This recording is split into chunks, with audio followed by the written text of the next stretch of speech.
ఆ క్రమంలో floating water bubble తయారు చేసి అందులో గడిపింది. అది అద్భుతమైన అనుభవమని శుభాంశు గుర్తు చేసుకున్నారు. ఐఎస్ఎస్లో ప్రతి క్షణాన్ని పూర్తిగా ఆస్వాదించా. ముఖ్యంగా కిటికీ పక్కన కూర్చొని కిందకు చూడటాన్ని బహుశా నా జీవితంలోకెల్లా అత్యంత అద్భుతమైన అనుభూతి అని చెప్పుకొచ్చారు. అంతరిక్షంలో వ్యవసాయం దిశగా కూడా వ్యోమగాములు పలు కీలక పరీక్షలు జరిపారు. శుభాంశు బృందం ఐఎస్ఎస్లో గడిపిన 18 రోజుల్లో భూమి చుట్టూ ఏకంగా 76 లక్షల మైళ్లకు పైగా ప్రయాణించింది.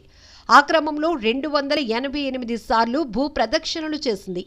భూమికి తిరుగు ప్రయాణమయ్యే ముందు శుభాంశు ఐఎస్ఎస్లో వీడ్కోలు ప్రసంగం చేశారు. 41 ఏళ్ల ముందు రాకేష్ శర్మ రూపంలో తొలి భారతీయుడు అంతరిక్షంలో కాలుపెట్టిన క్షణాలను, అక్కడి నుంచి భారత్ కనిపించిన తీరును వర్ణించిన వైనాన్ని ఈ సందర్భంగా గుర్తు చేసుకున్నారు. ఈ యాత్ర ఇంత అద్భుతంగా సాగుతుందని, జూన్ 25న ఫాల్కన్ 9 రాకెట్ ద్వారా అంతరిక్షానికి పయనమయ్యే క్షణాల్లో నేనసలు ఊహించలేదు. ఇదంతా ఇదిగో ఇక్కడ నా వెనక ఉన్న ఈ అద్భుతమైన వ్యక్తుల వల్లే సాధ్యమైంది.